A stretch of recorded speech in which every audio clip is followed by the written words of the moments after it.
Bonjour chers élèves de 3e et bienvenue donc pour ce chapitre sur les fonctions. Premièrement, c'est un chapitre qui regroupe beaucoup d'autres chapitres. Il y a des liens avec la trigonométrie que l'on a vu juste avant, le calcul littéral, la lecture de courbes, de graphiques, de tableaux.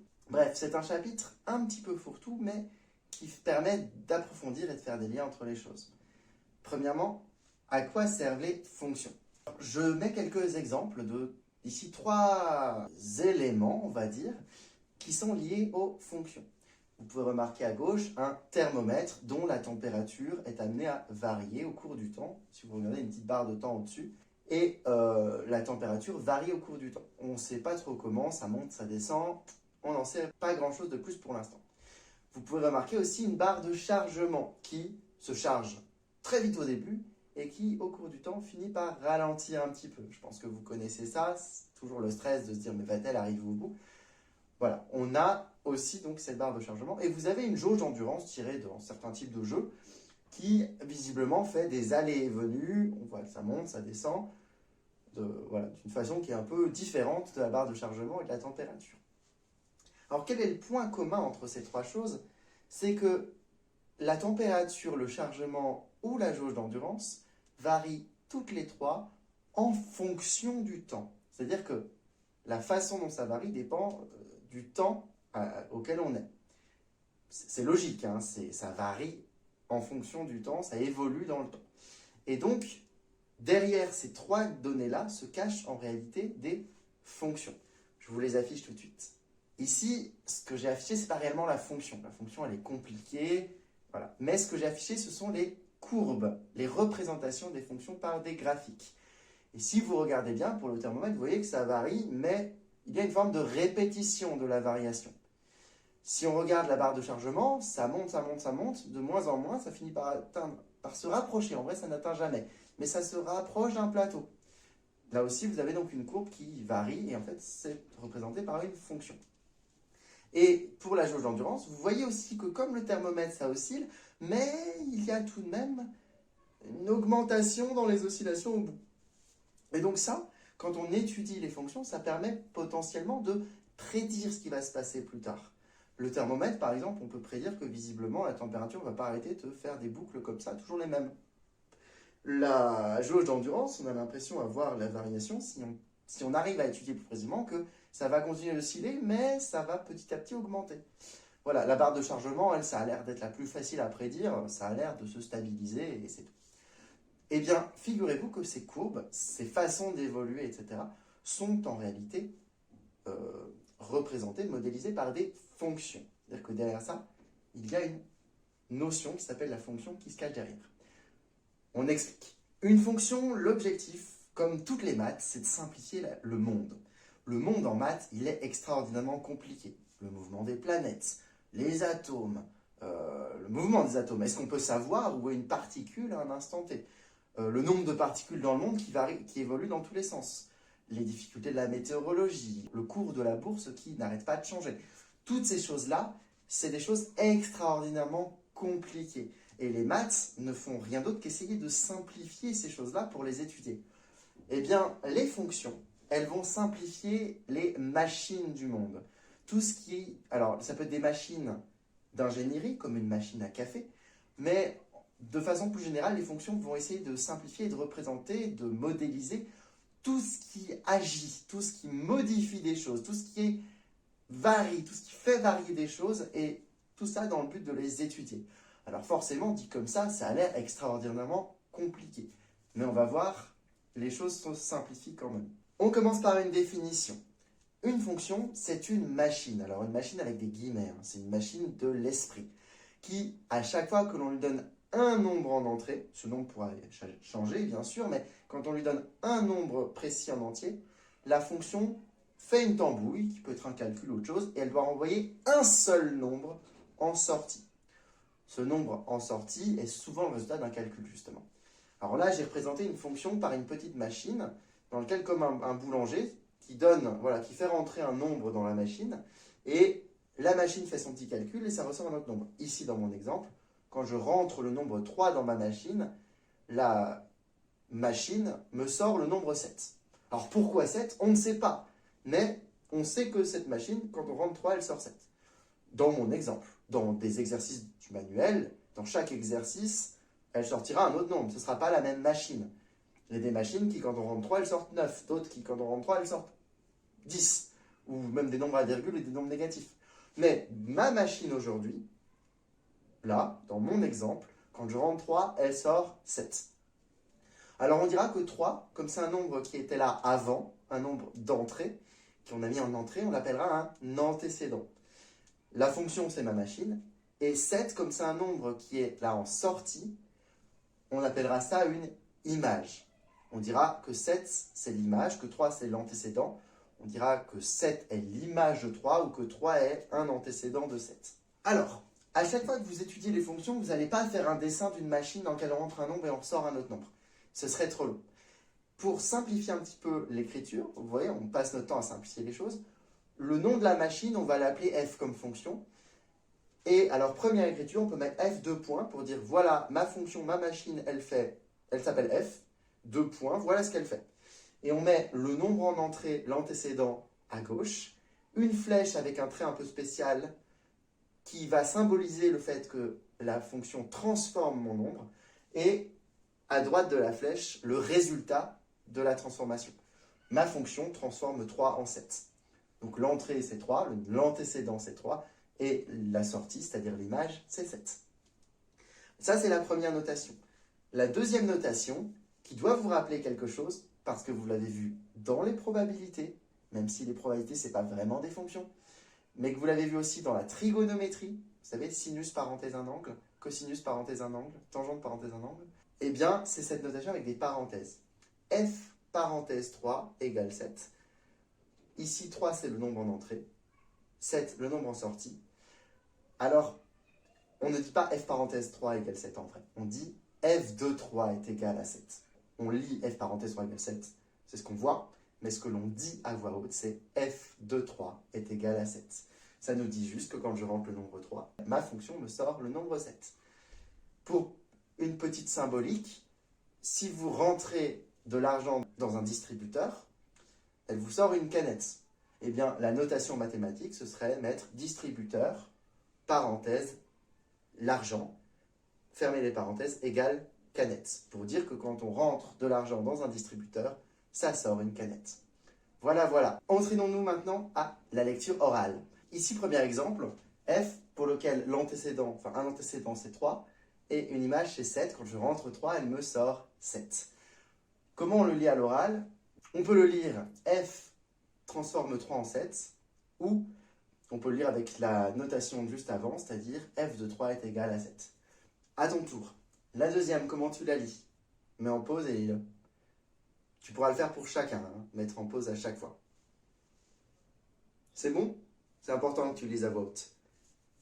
Si c'est bon, on y va. Donc en effet, on peut dire f qui a 8 renvoie à 17, ou on peut dire f de 8 égale 17. Au troisième, pause, tu lis.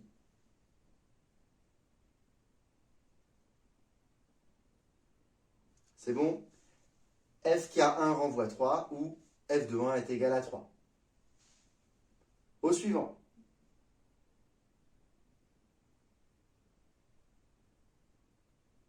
F de 4 est égal à 9, ou f qui a 4 renvoie 9.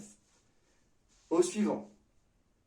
Alors là, il faut réfléchir un petit peu. Quand je rentre 10 dans la fonction, elle me sort 21 comme résultat. Autrement dit, où est-ce que je mets mon 10, où est-ce que je mets mon 21? Mais en pause, réfléchis un petit peu, où est-ce que tu mets quoi? C'est bon? Quand je rentre 10, donc 10 c'est un nombre d'entrée, c'est-à-dire un antécédent, et donc c'est à gauche de la flèche. Elle sort 21, donc c'est forcément que 21 est à droite de la flèche, donc en effet c'est f de 10 égale 21, ou f qui a 10 renvoie à 21. Ok, on passe au suivant. À ton tour, vas-y, lis-le, pause et lis-le à voix haute. Oui, f de 0,5 est égal à 2. Ensuite, le suivant, f de 0 est égal à 1. Le sursuivant, f de moins 1 est égal à moins 1. F qui a moins 2 renvoie à moins 3, ou encore f de moins 2 est égal à moins 3. Et le dernier, alors pareil, mets en pause, réfléchis un petit peu, c'est important.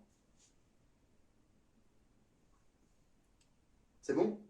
J'ai obtenu 5 en sortie quand j'ai rentré le nombre 2. Autrement dit, 5 est une sortie, 2 est un nombre d'entrées, donc 5 est une image et 2, un antécédent.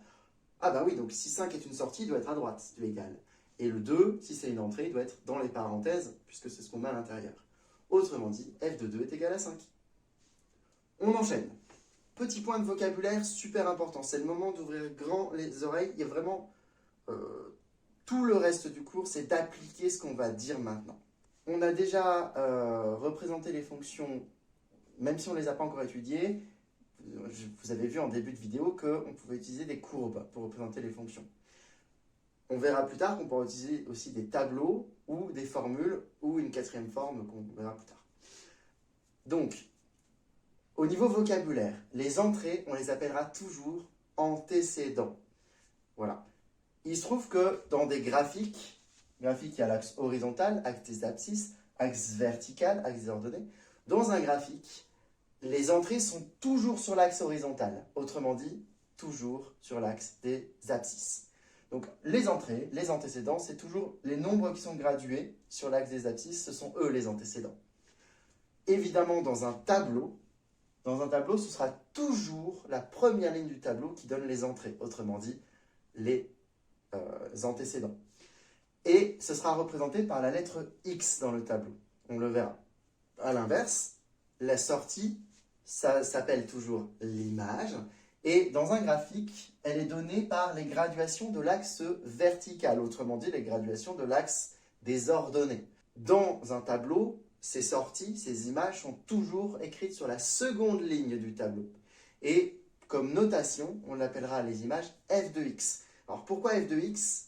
Tout simplement parce que si x, c'est la lettre qui représente tous les nombres en entrée possibles, et bien quand on rentre ces nombres en entrée, dès qu'on les rentre dans la machine, f parenthèse x, f de x, ça veut dire qu'on a rentré déjà le x dans la machine, bah déjà la machine est en train de calculer pour trouver l'image. De même que dès que vous avez rentré la pièce dans votre distributeur, le distributeur est en train de vous distribuer une canette.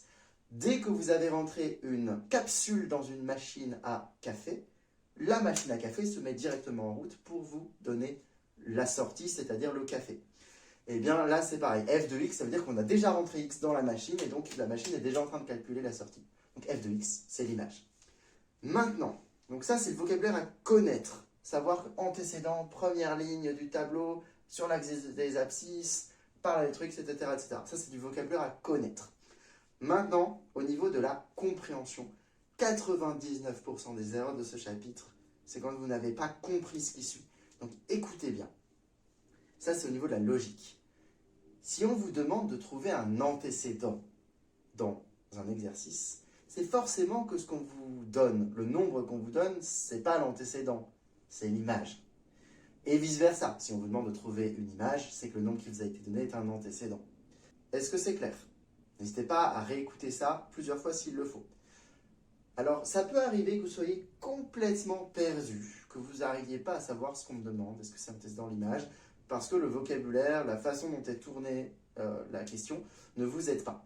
Alors, je vais vous donner un exemple, enfin 3 exemples pour s'entraîner. Quand vous êtes perdu, revenez aux bases du français. La phrase minimale en français, c'est sujet, verbe et complément. Le sujet étant facile à repérer, le verbe facile à repérer, le complément, il est juste derrière le verbe normalement. Donc, si vous êtes perdu, prenez un surligneur et entourez sujet, verbe, complément dans la phrase. Le reste, c'est les broutilles. Je m'explique. Exemple numéro 1. L'image de 5 par la fonction f est, 3 petits points, il faut compléter. Alors là, souvent, vous ne savez pas trop, vous êtes emmêlé, vous ne savez pas, mais alors c'est 5 l'image ou c'est pas 5, je ne sais plus. Alors dans ces cas-là, sujet, verbe, complément. Qui est le sujet? Je vous laisse mettre en pause, réfléchir un petit peu. Dès que vous avez le sujet, trouvez le verbe. Dès que vous avez le verbe, trouvez le complément qui est juste derrière le verbe. C'est bon?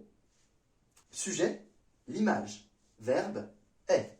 Complément, c'est ce qui est juste derrière le verbe, donc c'est les 3 petits points qu'on ne connaît pas. Autrement dit, si je fais la phrase minimale de français, c'est l'image est quelque chose qu'on ne connaît pas. Alors là, ils ont réfléchi à ce qu'on vient de dire. L'image est quelque chose qu'on ne connaît pas. Ah bah, l'image, on ne la connaît pas. Par contre, ça nous donne un indice sur le 5. Si l'image est quelque chose qu'on ne connaît pas, le 5 c'est qui? Ah bah c'est pas l'image. Donc, par élimination, 5 c'est un antécédent. Et donc, on va aller chercher 5 du côté des antécédents, donc sur l'axe des abscisses ou sur la première ligne d'un tableau. En tout cas, on sait que 5 est un antécédent. On cherche l'image et 5 est un antécédent. Et là, c'est plus clair. On sait où chercher grâce au vocabulaire qui est marqué en haut. Deuxième exemple, à toi de jouer. Essaie de faire sujet-verbe complément pour voir.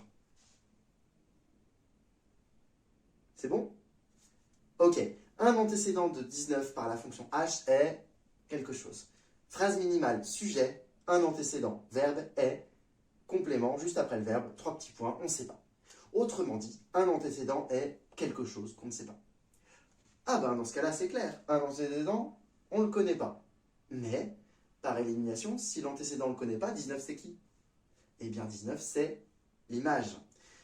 Voilà, donc on sait qu'on va chercher 19 du côté des images, c'est-à-dire sur l'axe vertical dans un graphique ou sur la deuxième ligne d'un tableau, et on pourra trouver comme ça l'antécédent. Petit exemple tiré de la vie courante pour montrer que le problème, en fait, il est de l'ordre du français et pas des maths. Le père de Luc est, à ton tour, quelle est la phrase minimale?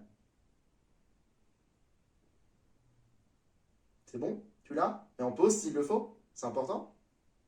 Ok, le père de Luc est, on ne sait pas quoi, la phrase minimale sujet, le père, verbe est, complément, 3 petits points, on ne sait pas. Donc le père est, on ne sait pas qui. Bon bah forcément, Luc, c'est pas le père. Donc par élimination, Luc, c'est le fils. C'est comme ça que ça marche. Si vraiment tu as du mal, reviens à ce passage-là précisément. Vérifier le vocabulaire en haut, que tu sais où chercher les antécédents et les images. Et surtout, reviens à cette phrase minimale. Prends ton surligneur ou entoure dans ton sujet pour comprendre ce que tu cherches, ce qu'on te demande. Ok? Super, donc on enchaîne. Donc les fonctions, il y a 4 façons de les représenter. La première, c'est à l'aide d'un tableau. Et comme j'ai dit, la première ligne contient la lettre X qui représente les antécédents. Et on va mettre sur la première ligne les antécédents. Ici, quand on entrait 3, ça sortait 7, on met le 3 en entrée, donc en haut. Et en sortie, f de x représente les sorties. Et deuxième ligne, donc on va mettre les sorties. En dessous de 3, on met le 7. Ça, c'est la façon de représenter la fonction dans un tableau. On peut aussi représenter la fonction dans un graphique. Dans un graphique, on met le x, enfin les antécédents sur l'axe des abscisses à l'horizontale et les images sur l'axe vertical. Ici, l'entrée c'est 3, donc en horizontal on va se placer à 3. La sortie c'est 7, donc en vertical on se place à 7 et on va aller voir où les deux nombres se croisent. Et l'endroit où on se croise, on met une petite croix, ça nous donne ici le point A. On fait ça pour chacune des entrées, chacune des sorties, et ça va nous donner plein de points qu'on va relier et qui vont donner une courbe. Si jamais on cherche, le nombre sur l'axe horizontal représente une entrée, le nombre sur l'axe vertical représente une sortie. Voilà. Et la dernière façon de représenter des formules, enfin l'avant-dernière, mais la dernière, j'en parlerai pas, c'est lié au programme de calcul. L'avant-dernière façon de faire, la dernière dont je parle, c'est les formules. Alors une formule, c'est simple, c'est un calcul avec des x. C'est-à-dire que x, ici, on va faire un calcul qui permet de calculer la sortie. Par exemple, dans mon exemple, la fonction que je vous ai donnée depuis le début, dans cet exemple particulier, dans les autres exercices des manuels, ce sera autre chose. Ça change à chaque exercice. Mais dans mon exemple depuis le début, ma fonction, si vous regardez bien, à chaque fois, elle prenait le nombre de départ, elle faisait x2 et elle ajoutait 1. Autrement dit, si j'entre x, elle faisait x fois 2 plus 1. Autrement dit, le calcul, c'était 2x plus 1. Maintenant, entraînons-nous un petit peu. Vous voyez, pour tous les nombres qu'on avait mis, j'avais mis une entrée, une sortie, une entrée, une sortie. Réfléchis un petit peu, où est-ce que tu les mettrais dans le tableau? Le 3, on avait dit c'était une entrée, donc il est sur la ligne d'en haut. Le 7, c'est la sortie qui va avec le 3, l'image de 3. Donc, on va la mettre sur la deuxième ligne, juste en dessous du 3. Alors, pour information, pourquoi j'ai mis le 3 là au milieu et pas tout à gauche dans ma ligne? On peut mettre dans le désordre, mais souvent on met dans l'ordre des entrées du plus petit au plus grand. Et donc, comme il y a des nombres en entrée comme 0, moins 1, etc., eux, ils auraient été à gauche. Te casse pas trop la tête avec ça, c'est pas si grave si c'est dans le désordre. C'est plus clair dans l'ordre, mais voilà, toujours dans l'ordre des entrées. Hein. Les sorties, on s'en fiche l'ordre des sorties. Mais il faut que les entrées soient dans l'ordre, quitte à choisir à mettre dans l'ordre. Mais ça, c'est un détail. Ce qui est important, c'est vraiment quel nombre tu mets en haut et quel nombre tu mets juste en dessous. Je te laisse mettre en pause, tu as les exemples à gauche. Essaie de compléter comme ça un petit peu de tête ou sur un brouillon ton tableau. Mais en pause, hein, parce qu'évidemment, tu ne vas pas avoir fait et fini en 5 secondes. C'est bon? Alors je mets la réponse. Quand on rentrait -2, ça sortait -3. Quand on rentrait -1, ça sortait -1. Quand on rentrait 0, ça sortait 1. Donc on met au-dessus l'entrée, en dessous la sortie. Une fois qu'on a le tableau, on peut faire le graphique. Alors pour le graphique, c'est simple, il faut prendre chaque paire de points et essayer de croiser. Donc la première ligne du tableau, par exemple le -2, on va le mettre sur l'axe horizontal. Donc on va aller à -2 horizontalement. Le -3 qui va avec, c'est une sortie, donc on va le mettre sur l'axe vertical. Donc on va aller à -3 verticalement, donc en dessous, -2 horizontalement, donc à gauche, et on va essayer de croiser les endroits où ils vont se croiser. Ça va vous donner une croix. De même, par exemple, pour le 3 et le 7, je vais à 3 à l'horizontale, à 7 de hauteur, et l'endroit où on est à 7 de haut et à 3 à l'horizontale, là où ça se croise, on va mettre un petit point. On fait ça pour chacun, ça nous fait plein de points. Une fois qu'on a plein de points, on voit une tendance, mais on peut relier les points. Si les points ont l'air alignés, on prend la règle et on trace à la règle. Si les points n'ont pas l'air alignés, on fait une courbe qui passe par tous les points en étant le plus lisse possible. Enfin, le plus agréable possible à l'œil. Ce n'est pas une science exacte. Donc ici, une fois fait point par point, on obtient ceci. Et quand on relie, on voit qu'ils sont bien alignés. Dans mon exemple, ce n'est pas toujours le cas. Mais ici, ils sont bien alignés. On voit que c'est une droite qui passe pas loin de l'origine. Elle passe pas par l'origine. Donc ce n'est pas de la proportionnalité, mais c'est pas loin. On verra plus tard, ça s'appellera une fonction affine. Mais ce n'est pas encore ce dont on va parler aujourd'hui. Alors, maintenant, grand 3, entraînement avec le vocabulaire. Tu as toutes les techniques maintenant. Le tout, c'est de s'entraîner. Donc, l'objectif, ça va être de faire 3 exercices pour entraîner la lecture dans un graphique, dans un tableau et dans une formule. Petit rappel, antécédent, ça veut dire ce qui était avant, autrement dit le nombre de départ. L'image, comme dans un miroir, c'est ce qui ressort, c'est ce qui est là après, autrement dit le nombre de sorties. Essaie de compléter un petit peu, mets en pause et essaie de compléter. Donc si on te demande l'image, c'est forcément que l'on t'a donné quoi? Réfléchis. C'est bon? Forcément, si on te demande l'image, c'est qu'on t'a donné l'autre. Donc c'est qu'on t'a donné l'antécédent. L'antécédent se trouve où?